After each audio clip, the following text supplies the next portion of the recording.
Welcome back. You are watching CNBC TV 18 and you're joining us from the Gurgaon plant of Hero MotoCorp. With us right now is the new CEO of the company, Niranjan Gupta. Niranjan, thanks once again for being with us.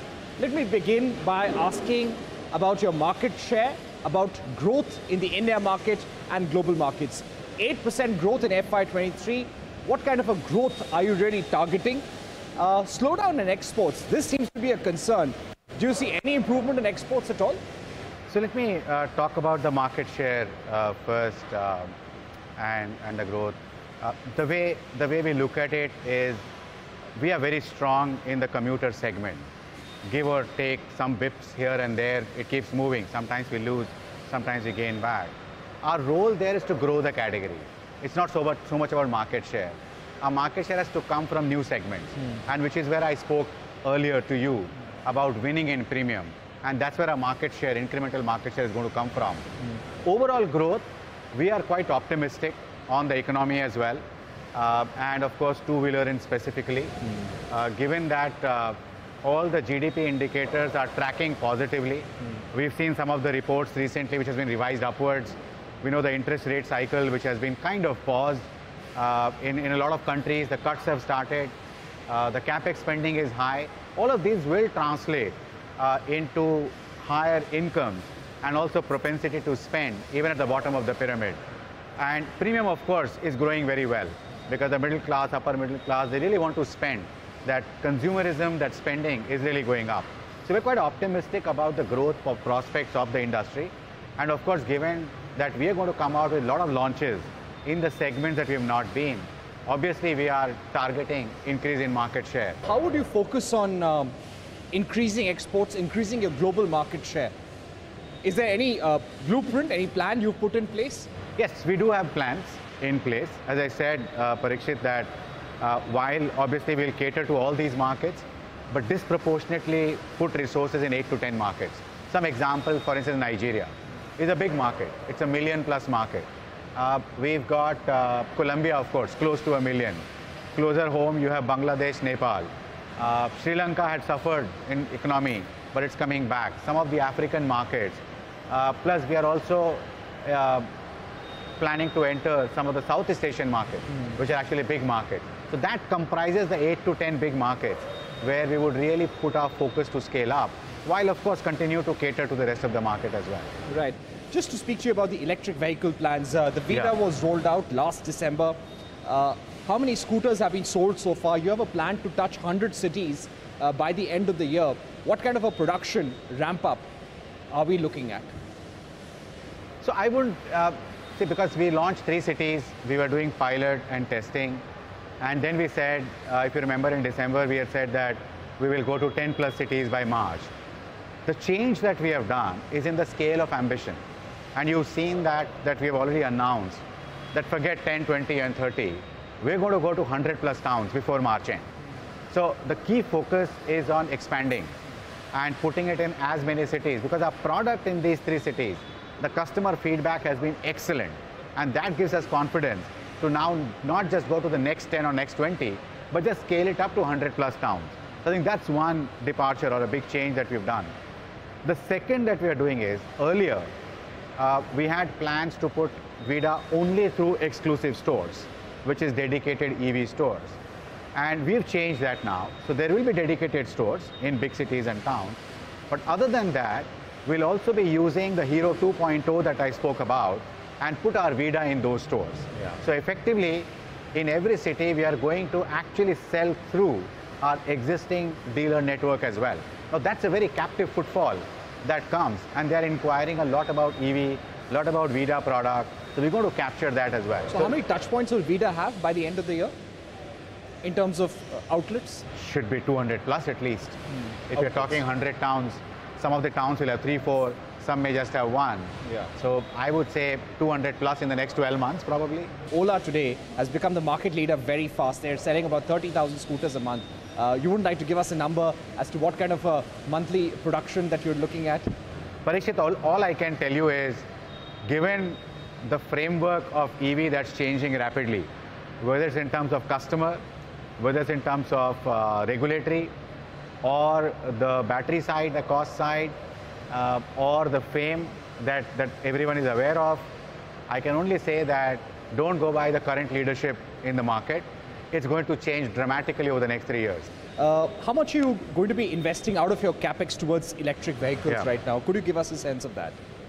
See, our capex guidance has been that, and typically we have given the guidance of between 1,000 to 1,500 crores a year. That's the range of capex guidance, and we do generate cash profit sufficient enough. Our working capital is not a cash guzzler but cash positive. So the more we grow, the more working capital releases cash because we operate on negative working capital through our efficiency of supply chain. Now that means that we've got enough cash to put behind capital, but 1,000 to 1,500 crores because we don't need to invest now anymore behind ICE capacities. As you know, we are well invested there. So therefore, more and more investment out of this pie will be towards an EV and premium. So out of this total 1,500 crores, majority would go towards EV and premium, absolutely. Okay. Will VIDA remain a brand under Hero MotoCorp, or would you want to set up a separate company with a separate CEO, maybe sell a stake to a PE investor, an IPO in future? So Parikshit, we keep, as a company, we keep evaluating all the options. Right now, our focus is to ensure that we build leadership in EV, and that's where the focus is. I think then creating shareholder value from that through corporate structuring, through hiving off, can always be done, whether it's now or later. I think right now we want to focus on the business, and then thereafter those decisions of corporate structuring, capital, PE are always on the anvil, always getting evaluated. And at the right appropriate time, we will take the call. Right. How much of a hit did the company take because of the FAME subsidy reduction? Before that, you took a 20,000 price cut because of the charger issue. When you had to bundle the cost of the charger in the overall cost of the vehicle. So I would answer it in a bit different way. First of all, on the retrospective impact, we have had very marginal impact because we had not sold many. We launched only in December. So unlike other players who had to cough up on the past. Moving forward, let me put it more from industry perspective. That overall, if you look at the industry revenues and costs put together because of these two regulatory changes and the FAME subsidy, would be impacted anywhere between 30,000 to 40,000 rupees per unit, per vehicle. Now the players need to find a way out, and the way out is a combination probably of pricing. Now the moment you do pricing, then your addressable market goes down to that extent, and then on the P&L you take some hit and therefore manage it through cost management. So my one answer to that would be, obviously we need to cater to the customer and the price points have to be right for customers to buy. Therefore, the industry, including us, have to be overtly focused on innovations to reduce costs in EV. And I dare say that those players who are able to do it faster and bigger and better are the ones who will have more chances to survive and actually take the long run. Others will probably get folded or get consolidated. Right. Because it's a big number that we're talking about. Right. So are you okay with FAME subsidies going all together, or would you want some subsidy support to continue always? And how are you going to keep the cost low, Niranjan? Could you also give us a sense of what is the current loss per vehicle in EVs? Whatever policies that we have coming from the government has given PLI, it did FAME for some period of time. I think the visibility and stability of a long term for the policies, that's very important. Because eventually then industry and the players adapt to that reality. So I think rather than short term, whatever the decision is, the visibility should be there, whether it's 2 years, 5 years, 7 years. Make it visible at the upfront, all the quantum, so that you don't have to make these changes. So I think these changes are the ones that puts industry out of the gear. Otherwise, whatever decision taken should have a long-term stability and visibility. Leaving that aside, industry cannot be reliant on subsidies. There's no business model that should be reliant on subsidies for long term. So the faster we adopt or adapt to this and have viable business models, and which means focused on technology, innovation, to ensure that you are cost competitive.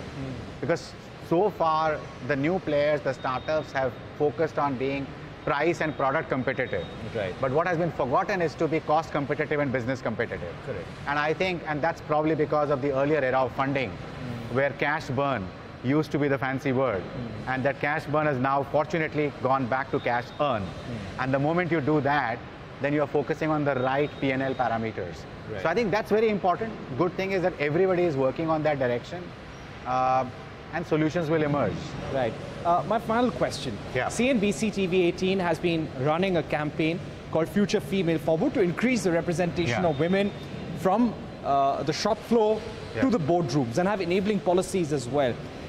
As part of your new role, do you also have a mandate to increase women participation across the workforce from the factory floor all the way to the boardroom, somehow to ensure that with enabling policies?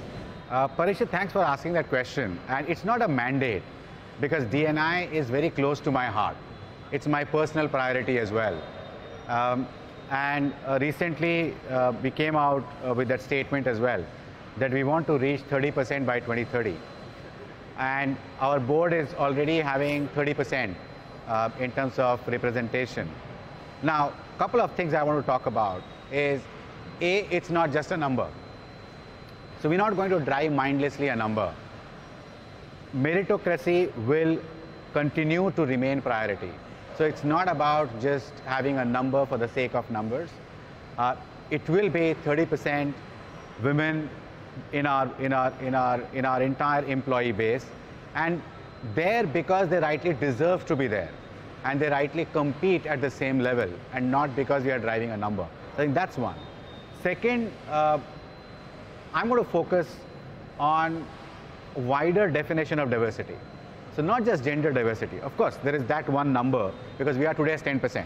And we need to over-index that to ensure that we have the right gender balance in our company. And we all know that once you have the right gender balance, in society, you've got 50-50. Correct. In education colleges, now you've got 40-60 or 50-50. You see the results of class 10, 12, CA, MBA. You see all of that. So there's no reason why we can't have the fair balance in our company, and that's the purpose. But it will be wider diversity, diversity of thoughts, opinions, on the table, of backgrounds, of countries. So all kinds of diversity we will embrace. So it will be D&I in true sense, and not just gender diversity. All right, Niranjan, thank you so much for joining us here on CNBC TV 18 for your first interview, giving us your outlook on what the board expects from you in order to drive Hero MotoCorp in the electric era, drive growth in global markets, and also drive premiumization as well. Thanks once again. Thanks, Parikshit. It was really delighted. Wonderful talking to you. Thanks. Wonderful talking to you.